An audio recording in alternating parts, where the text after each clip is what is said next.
The chandeliers sparkled like stars in the grand ballroom, casting golden light over crystal glasses and designer gowns.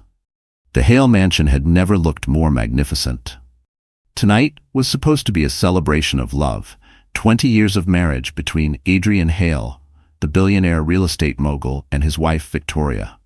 Guests whispered about how perfect the couple seemed, how rare it was to see such longevity among the wealthy elite. Cameras flashed, waiters carried silver trays, and a string quartet filled the air with soft melodies. But beneath the glittering perfection, a storm was about to break. Victoria, dressed in a flowing white gown chosen to symbolize purity and devotion, carried a small, hopeful smile.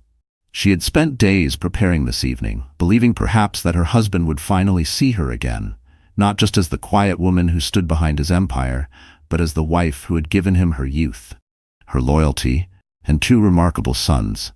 For a moment, she allowed herself to dream that tonight would heal the growing distance between them. Then came the sound of laughter. High-pitched, sharp, cutting through the music like a knife. Heads turned. Entering the ballroom on Adrian's arm was Serena Cross, his much younger mistress. Her crimson dress clung to her like a second skin, her lips curved in a triumphant smile. The room gasped. Some whispered in disbelief. Others quickly pulled out phones to capture the scandalous sight. Victoria's heart clenched. She had expected many things from Adrian, but not this. Not tonight. Not on the very night meant to honor their vows. She swallowed hard, fighting to keep her dignity as Serena strutted closer, eyes glittering with cruel amusement. It happened fast, too fast. A waiter brought a silver pot of coffee to the table where Adrian, Serena, and Victoria stood. With a flick of her hand, Serena snatched it, her movements deliberate. The room seemed to hold its breath. Then, with a chilling smile, she tilted the pot forward. Hot, scalding coffee cascaded down onto Victoria's pristine gown. Steam rose as the liquid soaked the delicate fabric, searing her skin beneath. A collective gasp rippled across the room. Victoria staggered back, clutching at the burning fabric, her face contorted in shock and pain. Laughter followed.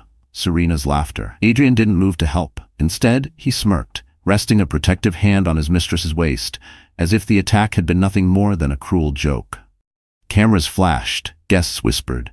Some covered their mouths, horrified, while others leaned closer to watch the spectacle unfold. Victoria's eyes brimmed with tears. Humiliation washed over her like a tidal wave, drowning out the pain of the burns. 20 years of sacrifice erased in a single public humiliation. She looked at her husband, silently begging for him to defend her, to remember who she was. But Adrian only tightened his grip on Serena's waist, his eyes cold, his silence more brutal than any words. And that was the moment when everyone believed Victoria would break, collapse, and surrender. That 2 shadows appeared at the edge of the ballroom. Her sons had arrived, and nothing would ever be the same again. Before the humiliation in the ballroom, before the world watched her dignity scalded away by a mistress's cruel hand, Victoria Hale had been the picture of devotion. To the public, she was the quiet, graceful wife of a billionaire. To her family, she was the anchor, the silent force that kept the Hale household steady through storms of ambition and wealth. But no one knew the price she had paid. Victoria had not been born into luxury. She grew up in a modest home in upstate New York, the daughter of a factory worker and a school teacher. Her parents had little, but they gave her everything that mattered: discipline, compassion, and an unshakable belief in family. She carried those lessons with her when she moved to the city, chasing dreams of becoming an art curator. That was when she met Adrian Hale. Adrian was magnetic, charming, ambitious, and burning with the hunger of a man determined to conquer the world.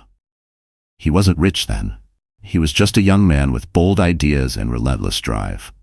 Victoria fell for him, not for his money, but for his fire. She believed in him when no one else did.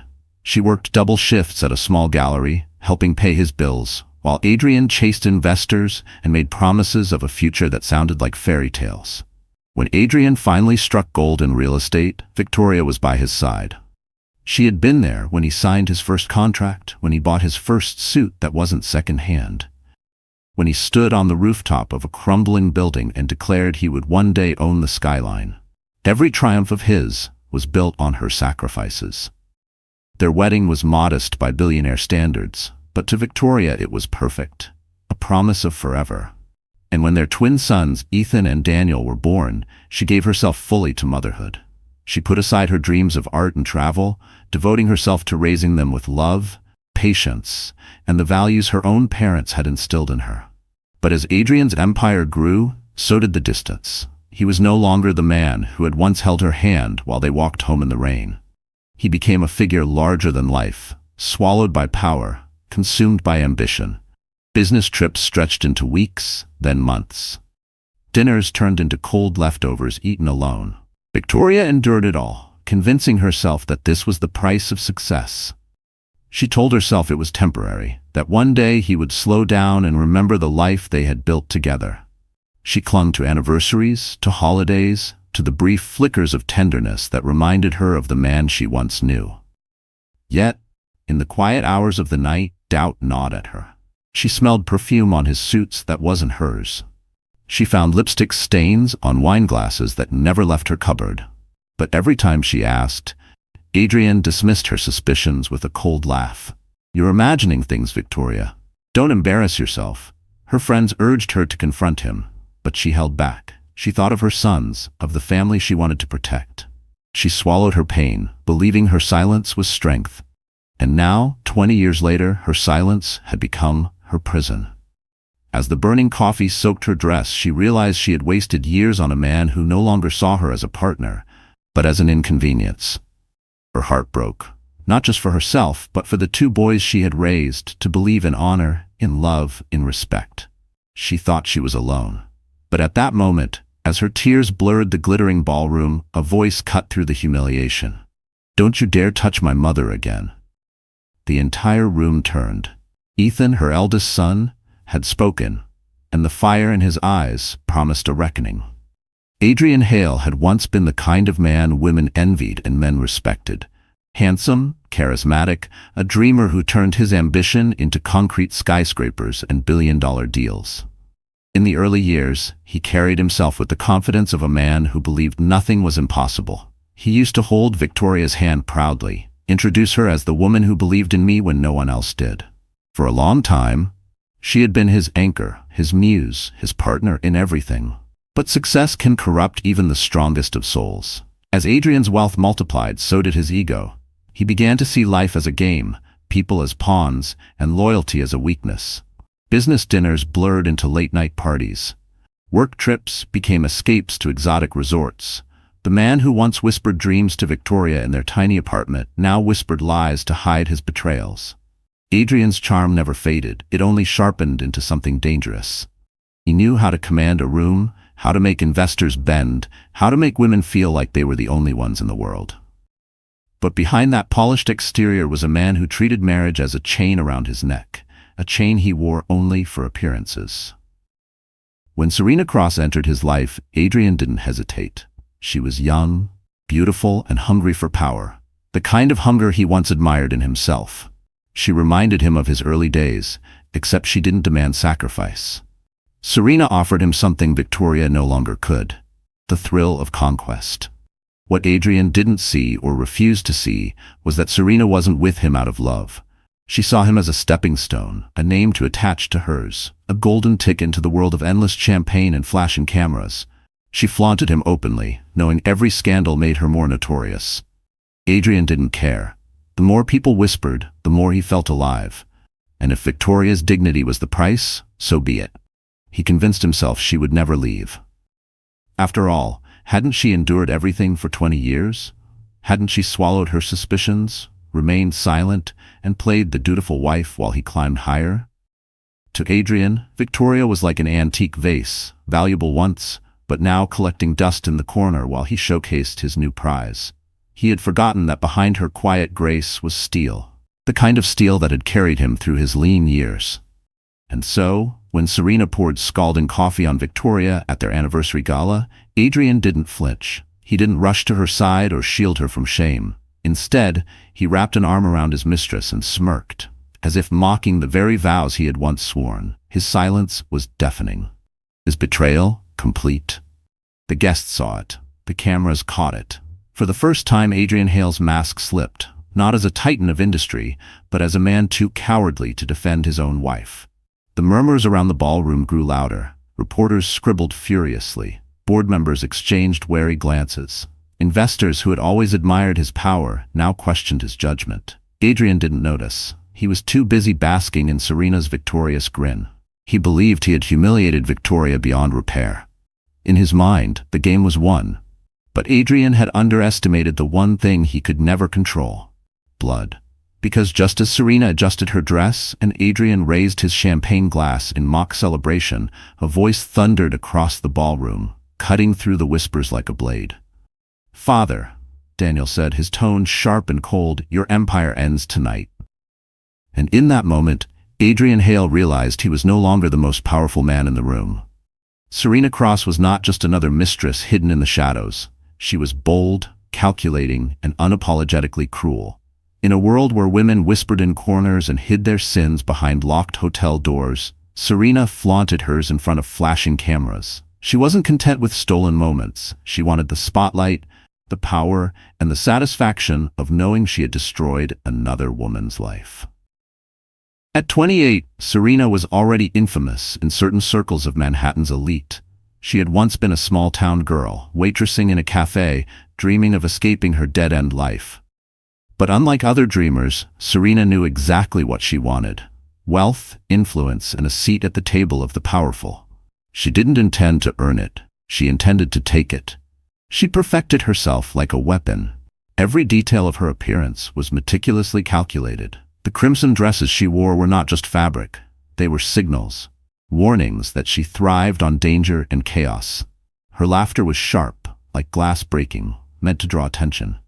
She spoke with confidence that bordered on arrogance, daring anyone to challenge her. When she met Adrian Hale at a charity gala, she recognized him instantly as her ticket out of obscurity.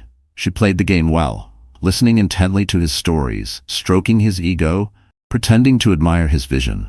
But beneath the coy smiles and fluttering lashes, Serena's mind was cold, strategic, already calculating how she could replace the wife he had grown bored of. She despised Victoria long before she ever met her. To Serena, Victoria represented everything she rejected: patience, loyalty, humility. Where Victoria sacrificed, Serena took. Where Victoria endured in silence, Serena shouted for attention. To Serena, Victoria wasn't a woman to pity. She was a stepping stone, an obstacle to crush on her way to the throne. That was why, on the night of the Hales' 20th anniversary, Serena did not hesitate. She saw her chance to humiliate Victoria in front of the city's elite, and she took it. The coffee wasn't an accident. It was a carefully staged performance. She wanted the cameras to capture Victoria's pain, her burns, her tears. She wanted the world to see Adrian choosing her, Serena, over the wife who had built his empire with him. And Adrian, foolish in his arrogance, let her. He didn't stop her hand. He didn't stop her cruelty. He became her shield, her enabler, her proof that she had already won. What Serena didn't realize was that her arrogance had gone too far. In her hunger for attention, she forgot the oldest rule of the powerful: the higher you rise, the harder you fall. She thought the gasps of the crowd were admiration. She mistook silence for submission. She believed Victoria was too broken, too weak, too humiliated to ever fight back. But Serena had overlooked the two men who mattered most: the sons Victoria had raised, the heirs to Adrian's empire. Ethan and Daniel were no longer children. They were men. Men who carried not just their mother's quiet strength, but also the fire of their father's ambition. And unlike Adrian, they knew where their loyalty belonged. As Serena adjusted her diamond necklace and smirked at the horrified guests, she failed to notice Ethan stepping closer, his jaw tight with fury. Daniel's eyes followed her every move, cold and calculating. The room buzzed with tension, and yet Serena basked in it, believing she owned the night. She leaned into Adrian, whispering loudly enough for those nearby to hear, "It's pathetic how she just stands there. No wonder he wanted me instead." That was the final spark. Because in the very next moment, Ethan raised his voice, his words echoing through the ballroom. "Serena Cross, you will answer for what you did tonight." The Hale Anniversary Gala was meant to be the crown jewel of the social season. Invitations had been embossed with gold leaf, hand-delivered by uniformed couriers. Only the city's most powerful names had received them. politicians, business titans, celebrities, and members of the press eager for a headline. To be invited to the Hale mansion that night was to be seen, to be validated as part of an untouchable circle. The ballroom itself was a spectacle. Towering crystal chandeliers shimmered above velvet-draped tables, their surfaces adorned with orchids imported from Singapore and candles that glowed like stars. A 10-piece string ensemble played soft classical notes, while waiters glided between tables with trays of champagne and hors d'oeuvres so delicate they seemed almost too perfect to eat. The air was heavy with perfume and ambition. Every corner of the room whispered with quiet schemes. Old rivals shook hands through gritted teeth, pretending civility. Investors sized up potential partners while photographers circled, capturing every calculated smile. And at the center of it all was Adrian Hale, hosting like a king, his mistress at his side as if she were royalty. His presence commanded attention, but not respect. People admired his wealth, envied his success, but many feared his arrogance. Tonight, they would see that arrogance brought to its knees. Victoria had entered the ballroom quietly earlier that evening, her gown a graceful cascade of white satin. Though her smile was faint, many noticed her. To them, she was the true queen of the night, the woman who had endured 20 years by Adrian's side. But whispers had already begun. Why did she look so pale? Why was Adrian nowhere near her? Some exchanged knowing glances, already suspecting the rumors of his affair were true. Then Serena arrived in a blaze of scarlet silk, her arm looped through Adrian's. The atmosphere shifted instantly. Gasps rippled across the room. Some guests raised their brows in scandalized delight, while others turned away, embarrassed for Victoria. But no one left. No one ever left when there was the promise of a public spectacle. As the evening wore on, champagne flutes clinked and laughter echoed, but an unspoken tension pulsed through the air. Guests hovered near the Hale table, pretending to admire the ice sculptures or the live jazz, but in truth, waiting for the inevitable collision between wife and mistress. Cameras captured every glance, every flicker of pain across Victoria's face, every smug smile from Serena. The journalists knew they were witnessing something bigger than gossip. This was a scandal about to explode, the kind that would dominate headlines for weeks, the kind that could topple reputations. Then the unthinkable happened. The coffee poured, the gasp spread like wildfire, and the room was no longer a ballroom but a stage where betrayal, cruelty, and humiliation were performed for an audience that would never forget. Silence hung heavy in the aftermath, broken only by Serena's cruel laughter and Adrian's cold smirk. Guests shifted uncomfortably, unsure if they should intervene or stay silent. The orchestra faltered, strings screeching before falling quiet. Victoria stood trembling, her gown soaked, her skin burning, her dignity shattered under hundreds of watchful eyes. For a moment, it seemed the night would end there, with her defeat immortalized in the lenses of cameras. But the Hale sons had entered unnoticed, standing just beyond the glow of the chandeliers. They had watched long enough. Their mother's humiliation was the final line crossed. And as the murmurs spread, as Serena whispered her poison into Adrian's ear, the two young men stepped forward. The empire Adrian thought he ruled was about to collapse in front of everyone. The ballroom had fallen silent after the coffee incident, but silence never lasts long among the wealthy. It quickly turned into whispers, sharp, slicing, merciless. Words traveled faster than the music ever could. One corner of the room hissed, "Did you see that? On their 20th anniversary?" Another responded, "I heard about the mistress months ago. Now it's out in the open." Phones were lifted discreetly, flashes of screens reflecting in crystal glasses. Guests who moments ago had been congratulating Victoria now avoided her gaze. A woman in a sequined gown leaned toward her husband, murmuring, "She looks so pitiful," standing there, drenched and shaking. The husband only shrugged, his eyes on Adrian, as if siding with the stronger one was the safer choice. Victoria could feel it, the heat of humiliation crawling over her skin, hotter than the coffee itself. Every whisper was a dagger. Every sideways glance was a wound. Her body trembled, not just from pain but from the crushing weight of being watched, judged, pitied. She clutched at the fabric of her ruined gown, wishing she could vanish, disappear into the polished marble floor.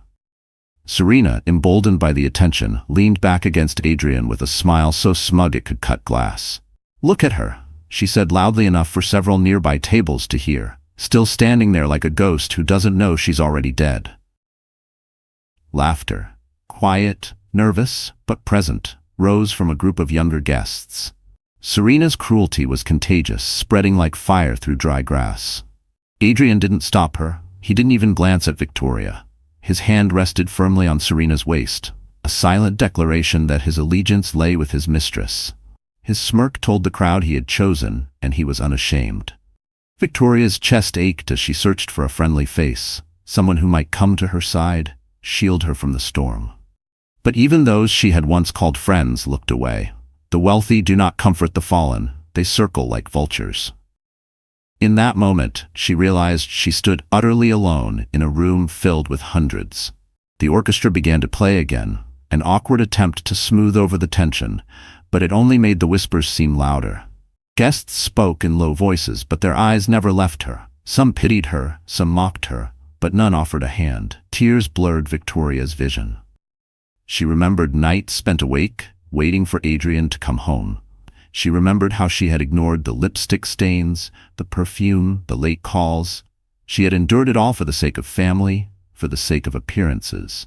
And now, here she was, destroyed not in the privacy of her home, but in the most public way possible. Her legs felt weak. She thought for a moment she might collapse, crumple onto the ballroom floor, and let them all see her broken. Her breathing grew shallow, her pulse racing. She heard Serena laugh again, a cruel, ringing sound that filled her ears like a siren.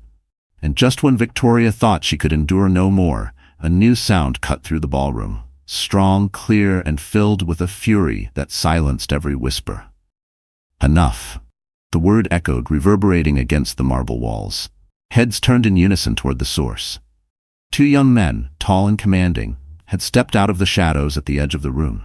Their presence shifted the air, their resemblance to Adrian undeniable, but their eyes, cold and blazing with anger, belonged entirely to Victoria. Her sons had spoken, and the whispers died in their wake. The scene replayed in slow motion inside Victoria's mind. The hiss of the coffee pot as Serena tilted it, the scalding liquid cascading down her white gown, the sharp burn against her skin. And then, worse than the physical pain, the laughter. Laughter that didn't belong to strangers, but to her husband and his mistress, the two people who should have been her destruction only in nightmares, not reality. Her breath caught as she clutched at the fabric, trying to shield herself from the stares, but the gown clung to her body, stained and ruined, exposing every tremor of her shame. She wanted to scream, to lash out, to demand respect. Instead, silence pressed down on her throat. For 20 years she had trained herself to endure, to stay quiet, to hold her dignity by burying her pain. But tonight that silence betrayed her. Serena wasn't finished. "Careful, darling," she purred, her voice dripping with mock sweetness. "You'll melt in front of everyone. Though, I suppose it's about time he upgraded, isn't it?"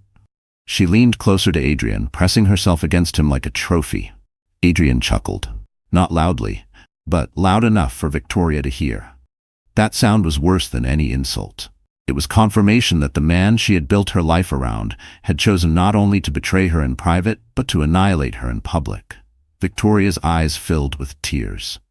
She could taste the salt of them as one slid down her cheek. She thought of the years she had given him, the dreams she had buried for him, the children she had raised while he built his empire.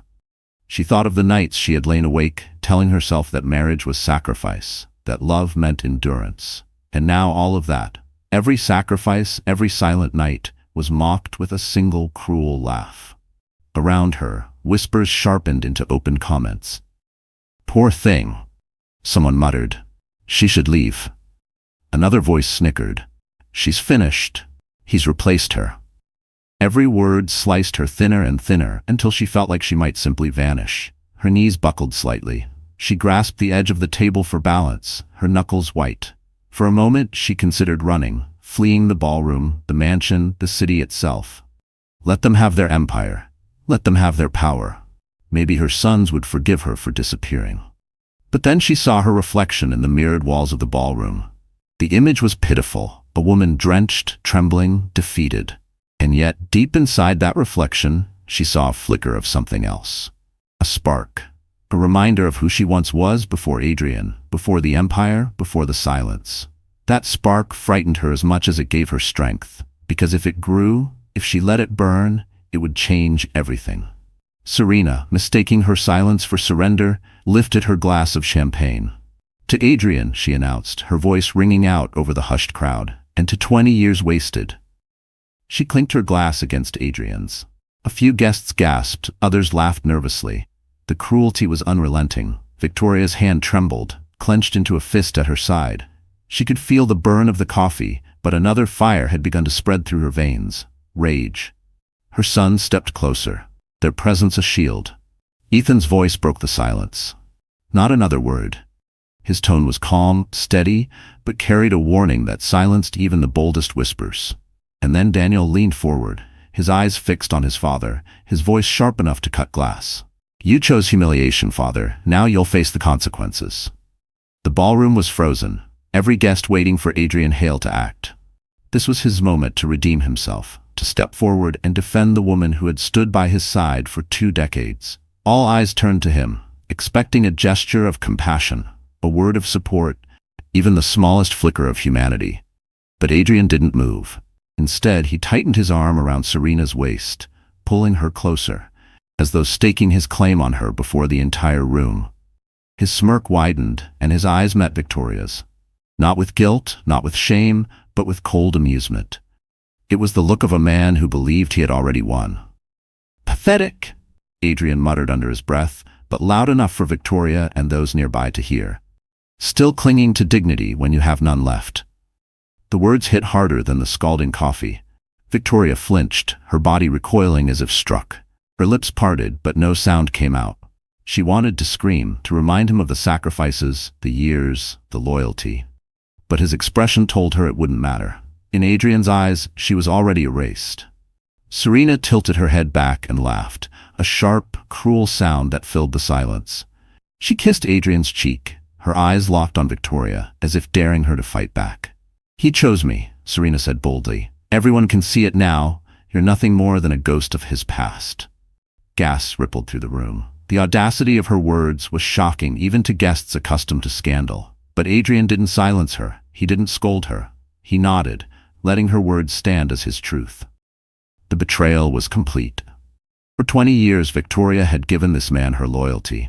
She had raised his sons, stood by him through failure and triumph, endured his distance, his lies, his cruelty. And tonight, on the very night meant to celebrate their bond, he had thrown her aside like a broken trinket. The crowd shifted uncomfortably. Some pitied Victoria, others admired Serena's audacity, but most kept silent. Among the wealthy, silence was safer than morality. No one wanted to stand against Adrian Hale. No one, except his own blood. Ethan's fists clenched at his sides, his jaw tightened, his voice trembling with suppressed rage. "You dare humiliate our mother like this?" His voice echoed across the room, slicing through the murmurs. Heads turned, guests leaned closer, eager for the next strike in this unfolding drama. Adrian turned slowly, his gaze falling on his sons. His smirk faltered for a moment, replaced by irritation. "Stay out of this," he snapped. "This is between your mother and me." But Ethan didn't back down. His voice grew stronger. "No, this is between right and wrong, and the whole world just saw where you stand."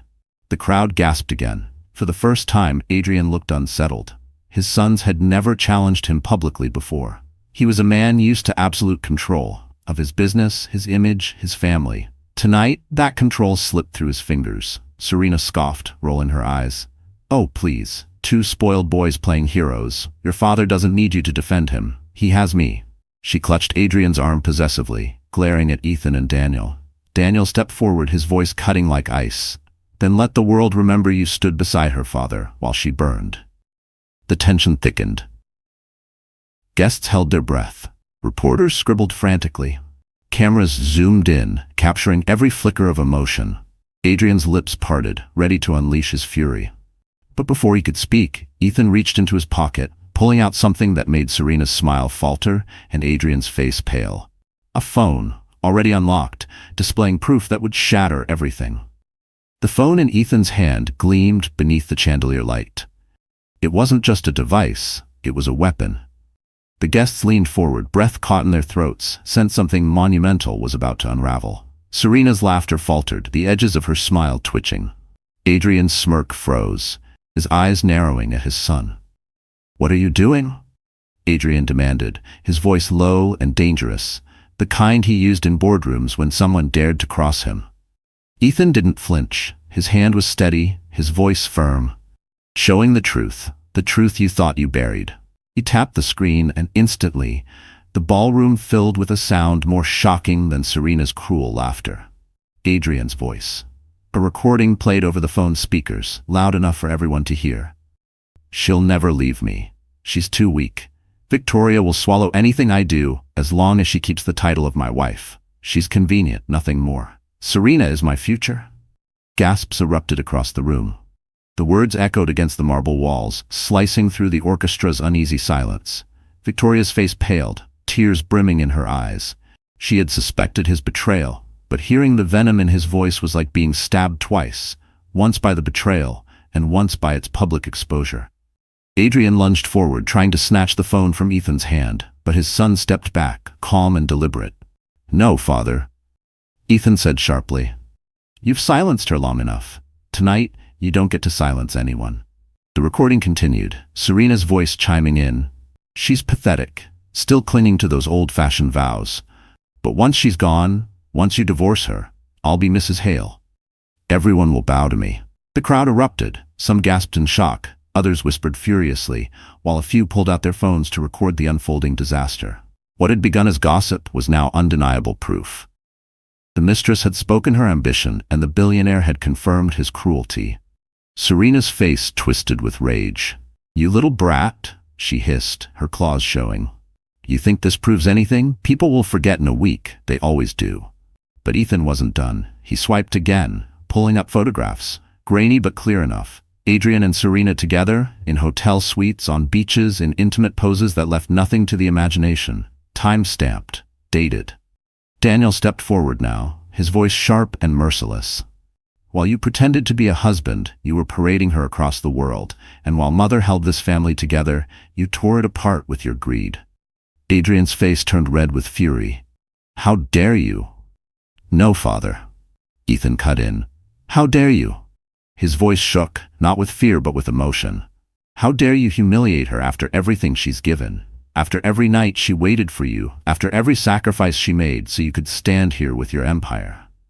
The ballroom was silent again, but not with whispers this time, with judgment. Even Adrian's closest allies stared at him with disgust. Investors shifted uncomfortably.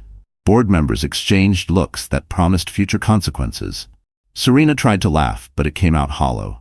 "This is just family drama, nothing more. The Hales will survive, they always do." But Ethan's lips curled into a cold smile. Not this time. He turned the phone one last time, displaying a message thread. Adrian's own words, boasting about manipulating contracts, coercing signatures, and hiding assets from his wife. The evidence wasn't just personal. It was legal. Victoria's knees nearly gave out. She had known her marriage was broken, but never the depth of his betrayal. And as the evidence spread from phone to phone, from whisper to whisper, the walls of Adrian Hale's empire began to tremble.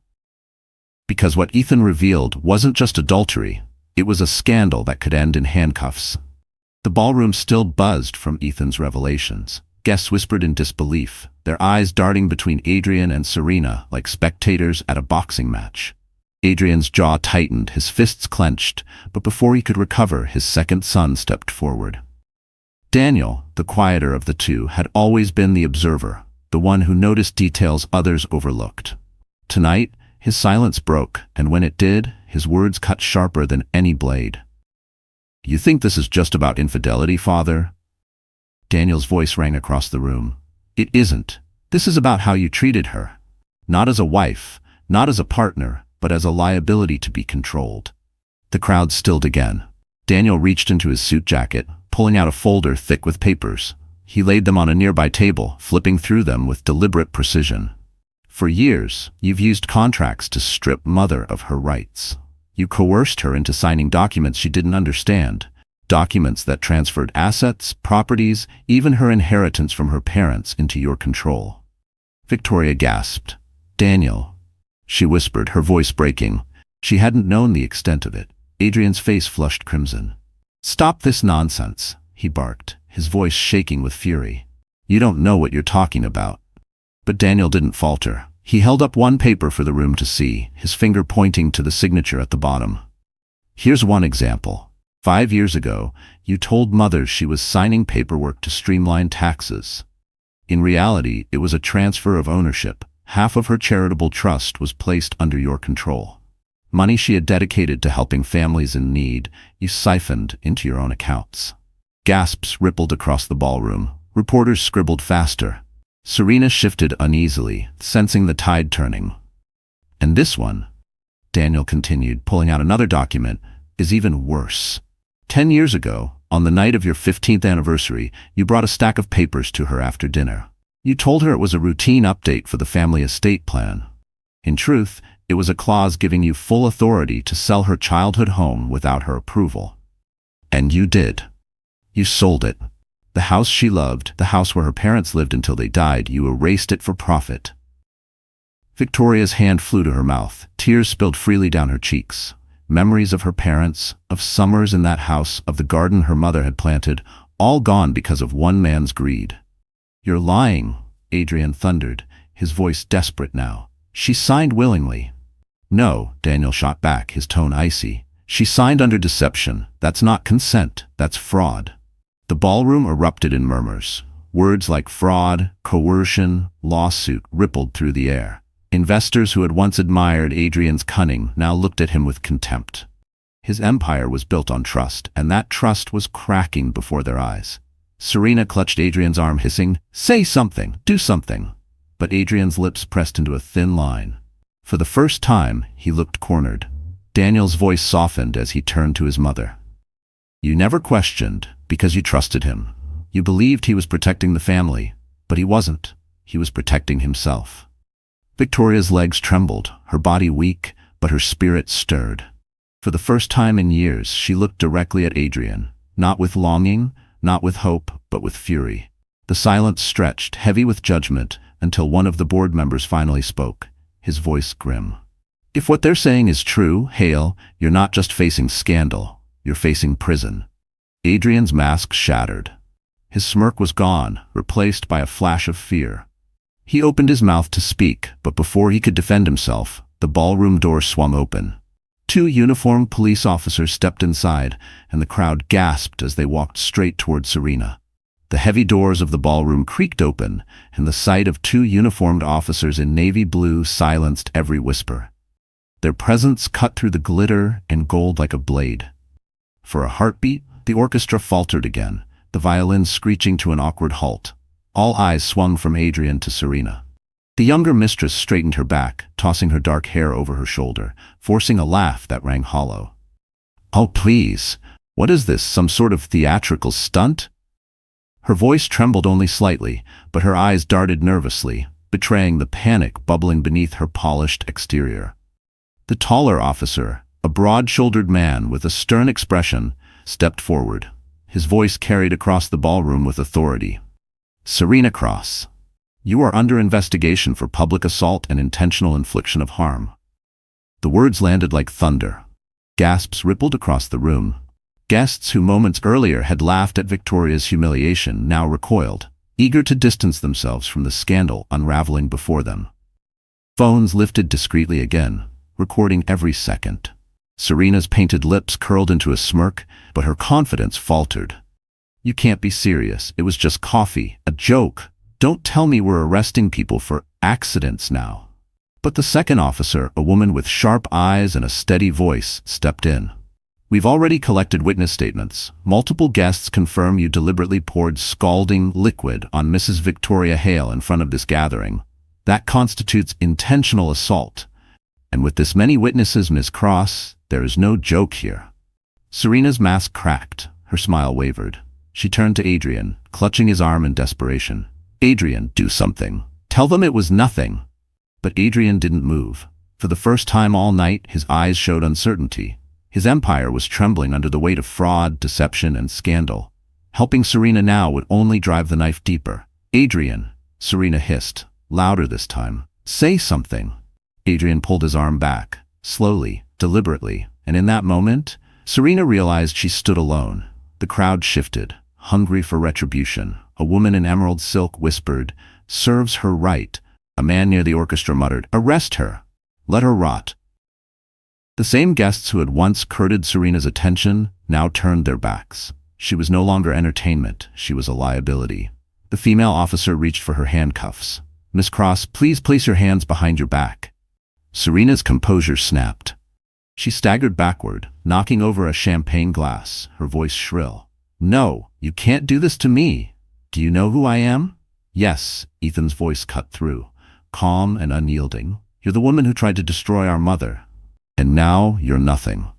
The officers took her arms firmly, pulling her wrists behind her back as the metallic click of handcuffs echoed through the stunned ballroom. Serena's eyes darted wildly, searching for allies, but there were none.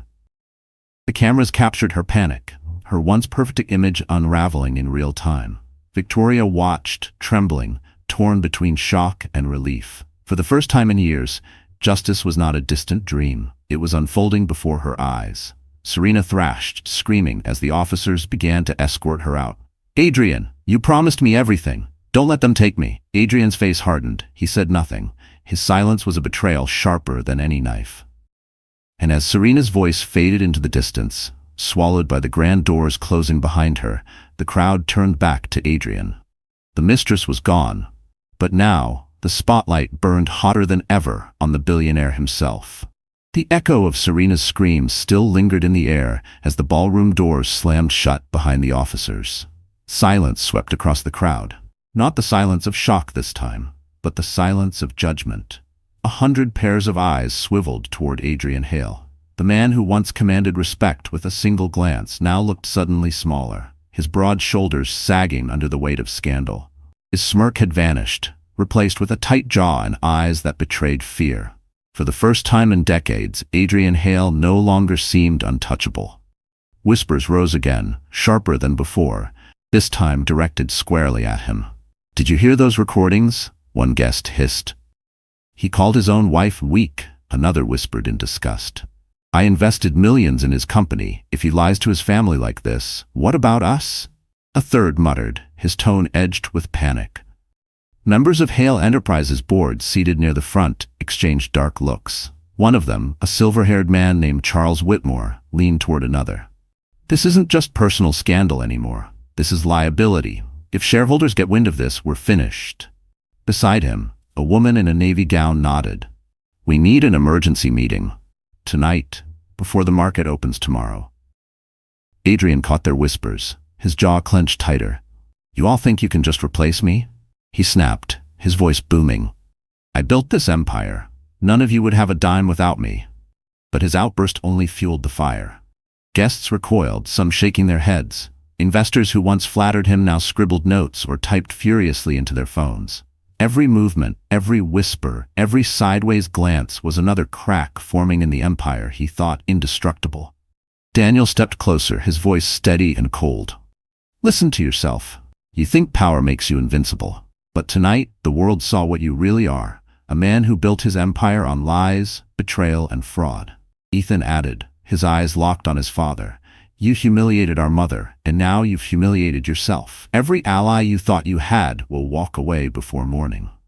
Victoria stood silently, trembling, watching the walls of Adrian's kingdom collapse around him. For so long, she had dreamed of justice, but she had never dared imagine it would look like this. Her son standing tall, the crowd condemning him, the empire unraveling before her eyes. Adrian tried to regain control, raising his hands. "Enough, all of you, enough. These are just family disputes. You think a few angry words, a few fabricated documents will bring me down?" But Charles Whitmore rose from his seat, his voice firm. "This isn't just family business anymore, Hale. You've jeopardized this company's reputation, and by extension, every one of us. The board won't stand behind you, not after tonight." Gasps rippled. It was the first public fracture, an open declaration of revolt against their king. Adrian's face twisted with rage. "You think you can strip me of what I built? Try it. I'll drag every one of you down with me." But the crowd wasn't with him anymore. Even the orchestra sat frozen, instruments silent, as if unwilling to play for a fallen man. Reporters lifted their cameras. Flashbulbs burst like gunfire. Adrian Hale, the untouchable mogul, was now the story of the night, and not the kind he controlled. Victoria's heart pounded as she realized the tide had shifted. For the first time in 20 years, she wasn't the one standing in the shadows. Adrian was. And then, from the back of the room, a new voice called out, firm and chilling. "Mr. Hale, the Securities Commission would also like to have a word with you." The word struck Adrian like a hammer blow. The Securities Commission. The name alone carried a weight heavier than any gossip, heavier even than the humiliation of his mistress being dragged away in handcuffs. This wasn't scandal anymore. This was law. A man in a dark, tailored suit stepped forward from the back of the room, his badge flashing briefly under the chandelier. His tone was calm, professional, but firm. "Mr. Hale, my office has received credible reports of financial irregularities tied directly to your real estate holdings. Tonight's revelations confirm several red flags. You will be required to answer questions immediately." The guests erupted into whispers again, this time tinged with awe and fear. It wasn't every day that a titan of industry was confronted in his own ballroom. Some raised their phones higher, recording with trembling hands, knowing this footage would go viral before sunrise. Adrian's face contorted with rage. "This is ridiculous. This is a party, not a courtroom." He turned toward the crowd, his voice booming. "You all think you can stand there and judge me? You fed on my success for decades. You bought into my empire, reaped the rewards, and now, because of one bitter woman and two ungrateful sons, you want to tear me down?" But the more he shouted, the weaker he looked.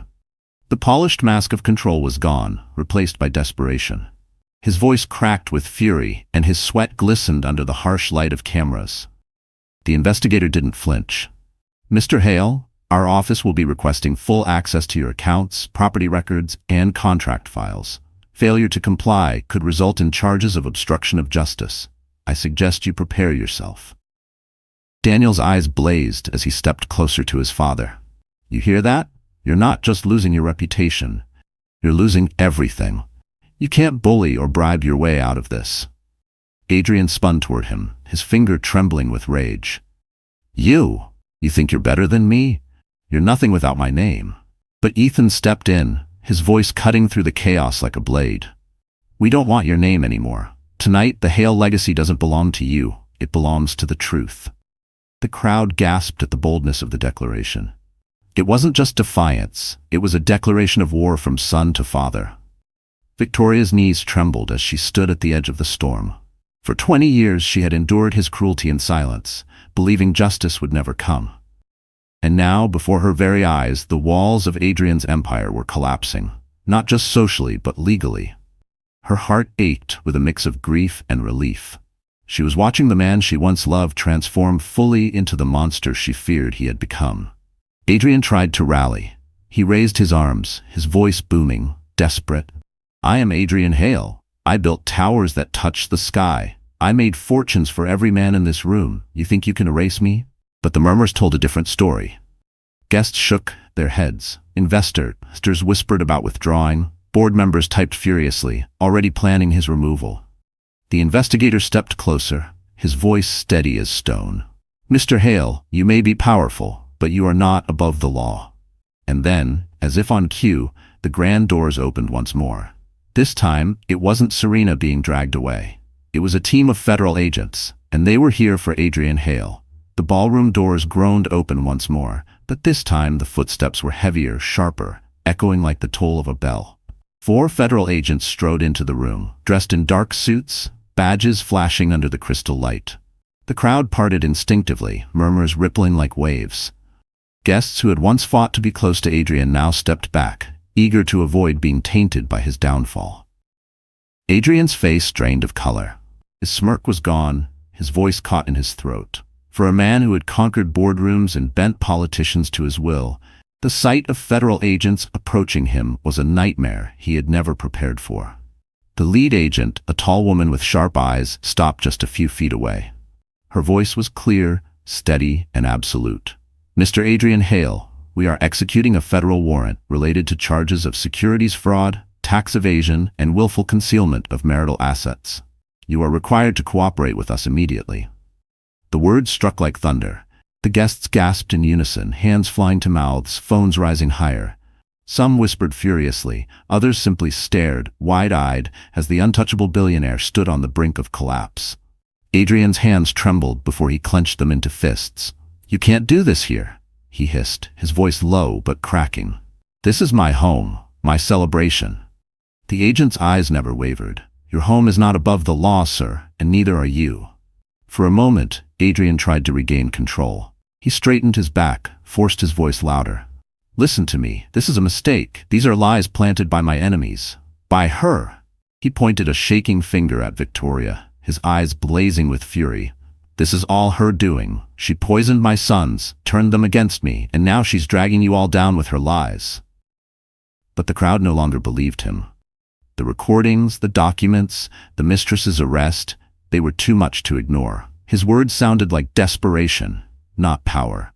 Victoria's chest ached, but she didn't flinch. For the first time, she let his accusations wash over her without fear. His power to wound her had broken the moment Serena's laughter echoed and her son stepped forward. Now his rage was only proof of his crumbling empire. Ethan spoke firmly, his voice carrying across the room. "You did this to yourself, father. Not mother, not us. You." Daniel stepped closer, his glare piercing.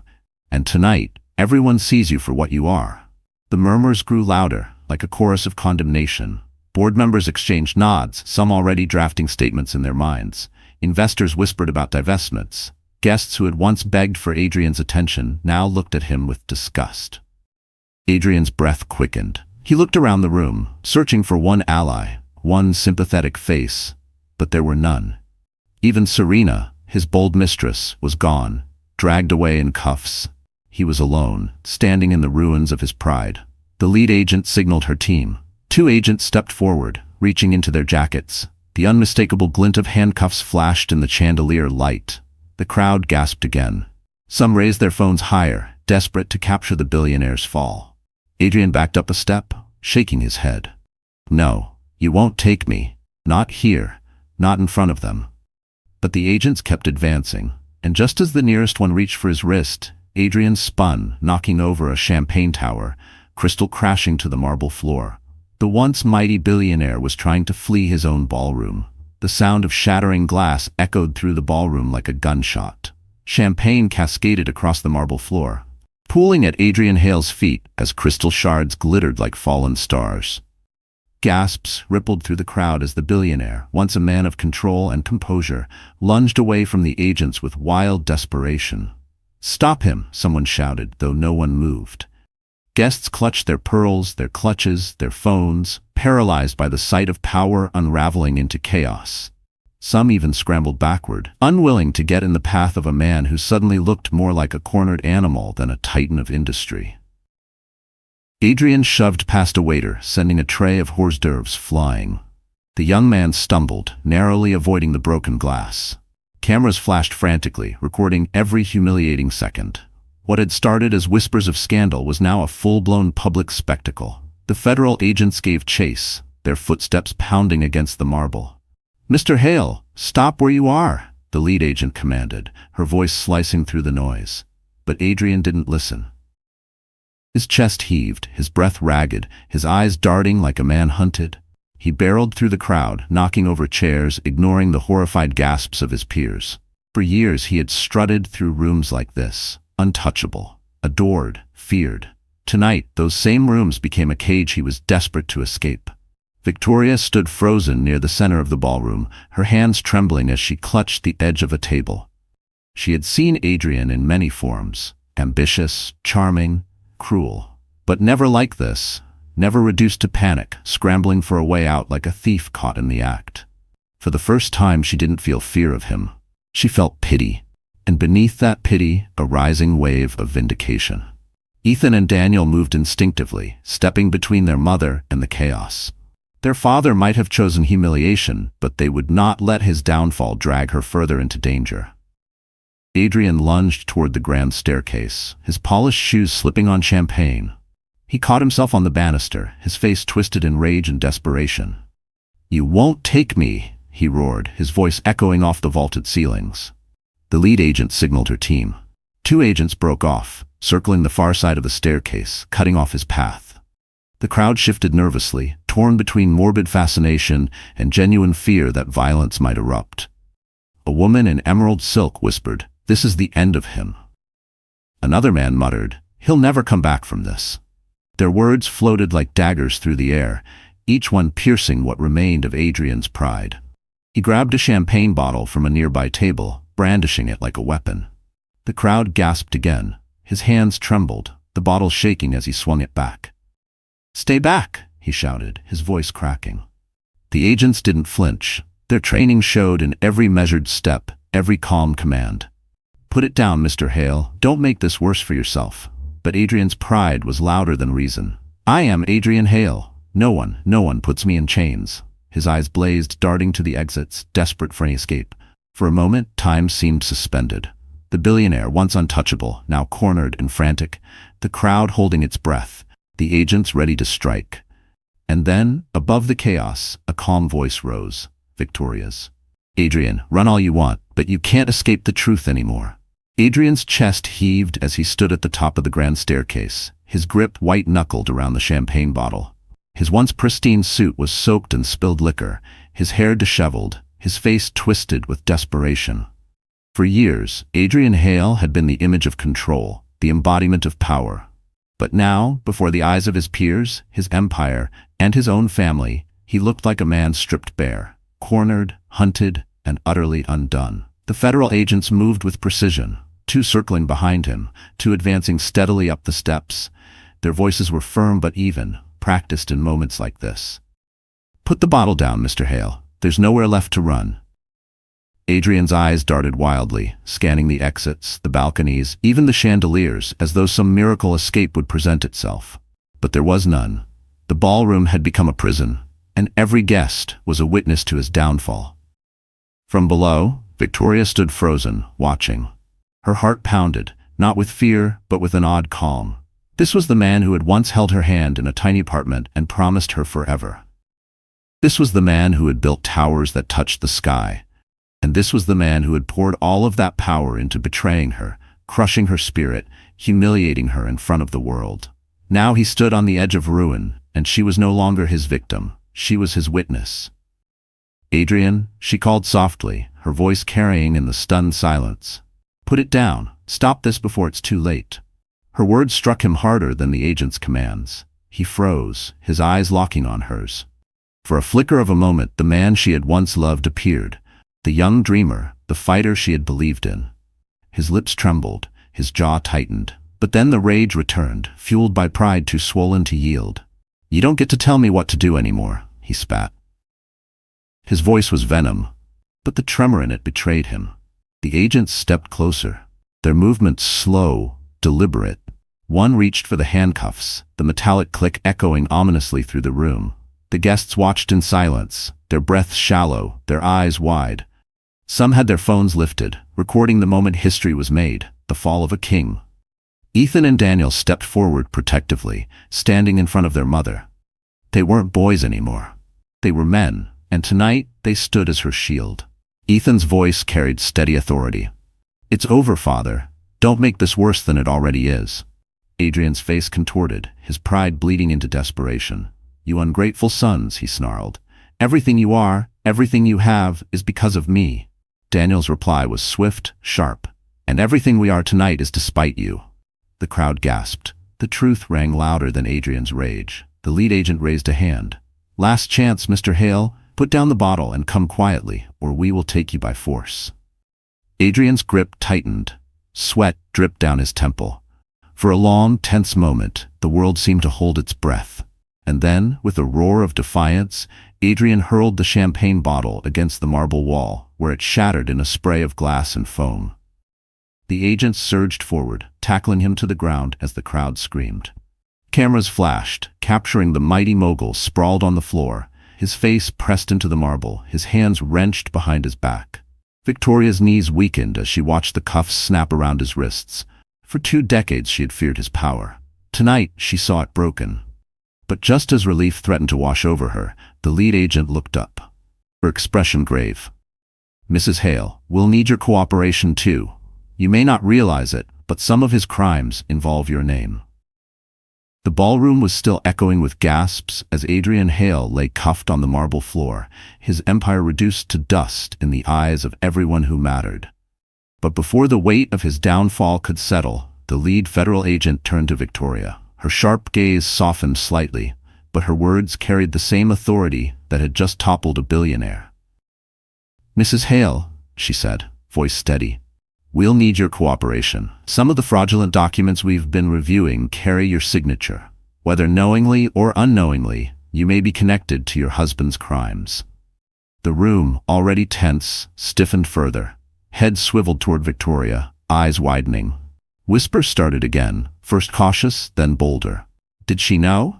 one guest hissed. "Maybe she was part of it," another speculated. "She signed the papers. That makes her guilty too, doesn't it?"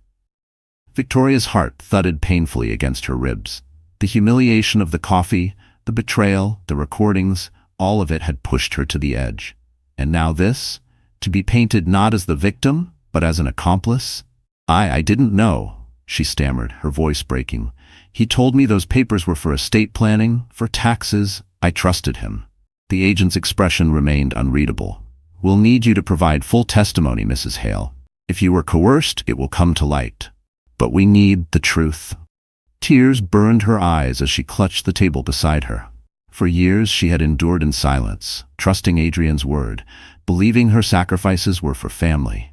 And now that trust was being twisted into a chain that threatened to drag her down with him. Ethan stepped forward, his voice sharp with protectiveness. "She had nothing to do with this. He manipulated her, forced her to sign things without explaining. She's the victim here, not the criminal." Daniel added, his eyes locked on the agents. "We can prove it. We've already started gathering evidence. Emails, messages, even witnesses from his office. Our mother didn't commit fraud. She was deceived." The crowd murmured again, this time divided. Some nodded, pity returning to their eyes. Others shook their heads, skeptical. In the world of the wealthy, innocence was often drowned beneath scandal. Victoria's knees trembled, but she forced herself to straighten. She met the agent's eyes, her voice steadier than she thought possible. "I will cooperate fully. Whatever you need, I'll give you. But understand this, I am not the criminal here. I am the woman he betrayed, used, and humiliated for 20 years. If my name is on those papers, it's because he stole my trust, not because I shared his crimes." Her words rang with conviction, silencing some of the whispers. Even the agent's expression softened slightly. "That will be determined by the investigation, but your cooperation is noted." Victoria exhaled shakily, her body trembling with both fear and relief. For once, she had spoken not as the quiet wife in the shadows, but as a woman reclaiming her voice, but the relief was short-lived. From the floor, Adrian lifted his head, his face twisted with rage. "Don't believe her lies. She knew. She was there every step of the way. She's as guilty as I am." The agents pressed him down, but the damage was done. Gasps spread again. Doubt returned like a storm cloud. And just as Victoria felt the weight of suspicion crushing her, the ballroom doors opened yet again. This time, it wasn't agents. It was her closest friend and trusted lawyer, Linda, carrying a folder thick with evidence that could either save or destroy her. The ballroom doors swung open, and all eyes turned to see a tall woman stride confidently into the chaos. Linda Hayes, Victoria's oldest friend and trusted lawyer, carried herself with the authority of someone who belonged in courtrooms, not ballrooms. Her tailored black suit contrasted sharply with the glittering gowns around her, but in that moment, she was the most powerful presence in the room. "Finally," Victoria whispered, her voice cracking with relief. Linda walked straight to her side, placing a reassuring hand on her shoulder before facing the agents. "I represent Mrs. Victoria Hale, and I believe you'll want to see this." She set a thick folder onto the table, snapping it open. Inside were neatly organized documents, emails, and sworn statements. The room, still thick with tension, leaned in as if drawn by gravity. The lead agent raised a brow. "And what exactly are we looking at, Miss Hayes?" "Proof," Linda replied firmly, her voice carrying across the hushed ballroom. "Proof that Victoria Hale had no knowledge of her husband's fraudulent activities. Proof that she was misled, coerced, and deceived at every turn." She pulled out the first document. "Here's an email from Adrian to his financial advisor. He explicitly instructs them to prepare documents that transfer assets from Victoria's charitable foundation into his private accounts, without her knowledge. He even writes, and I quote, "She'll sign anything if I hand it to her during dinner." Gasps spread like wildfire. The quote was damning, the proof undeniable. Even the agents exchanged glances.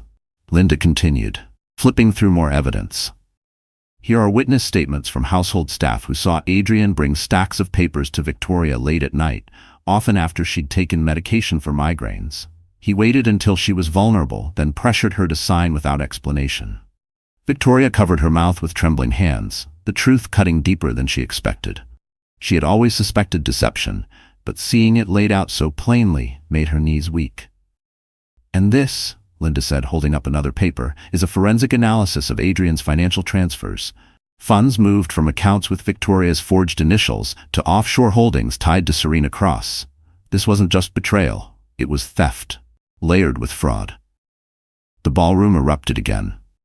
Reporters typed furiously, their headlines practically writing themselves. Board members whispered grimly, some shaking their heads, others muttering about damage control. Adrian, still pinned to the floor by agents, thrashed against their grip. "Lies, all lies, she's making this up to protect her." His voice cracked with desperation, the arrogance stripped away. But Linda didn't even look at him. She turned back to the lead agent, her voice calm but resolute. "My client is not guilty of fraud. She is guilty of one thing only, trusting a man who weaponized her loyalty. And now she's ready to testify fully against him." The lead agent nodded slowly, her eyes scanning the documents. "This will need verification, but if what you've presented holds up, it drastically changes the picture." For the first time that night, Victoria felt the crushing weight on her chest begin to lift. She wasn't powerless. She wasn't complicit. She was free, if the evidence was strong enough to stand. The crowd murmured, some voices soft with sympathy now. She really didn't know. He used her.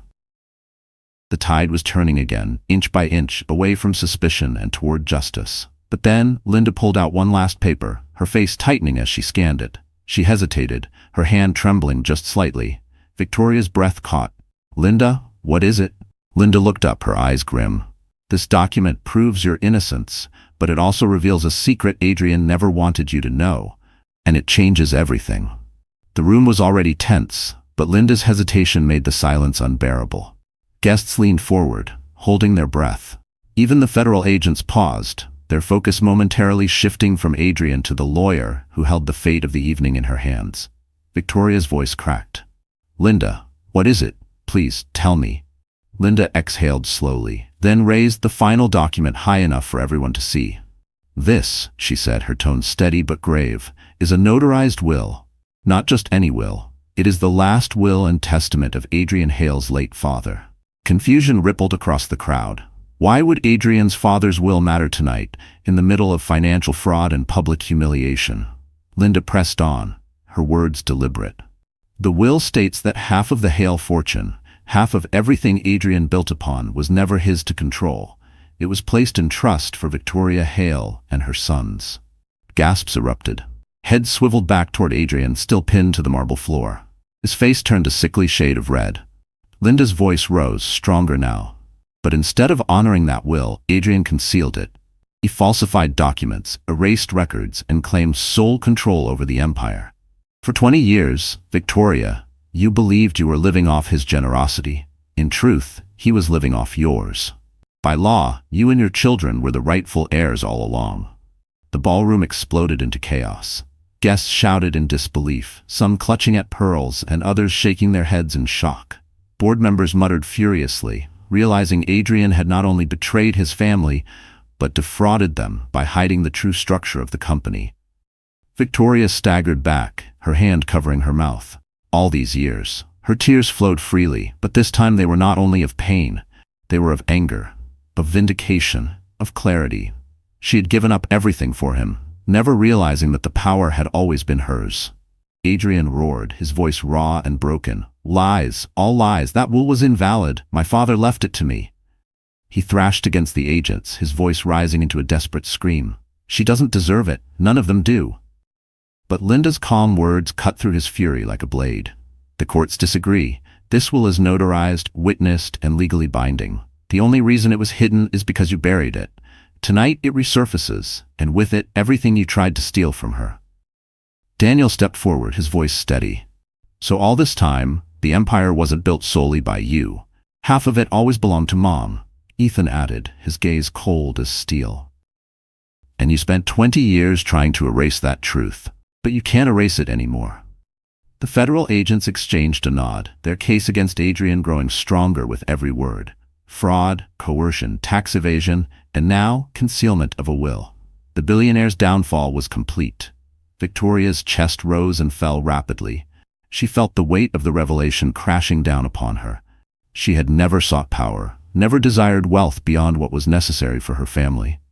Yet here it was. The truth that she was not the powerless wife in the shadows. She was the rightful matriarch of the Hale legacy. The crowd's murmurs shifted into something else now. Admiration, respect, sympathy. The tide had turned completely, and then Linda's voice lowered almost reluctantly. But there's one more detail, Victoria, one I didn't want to share like this, but you deserve to know.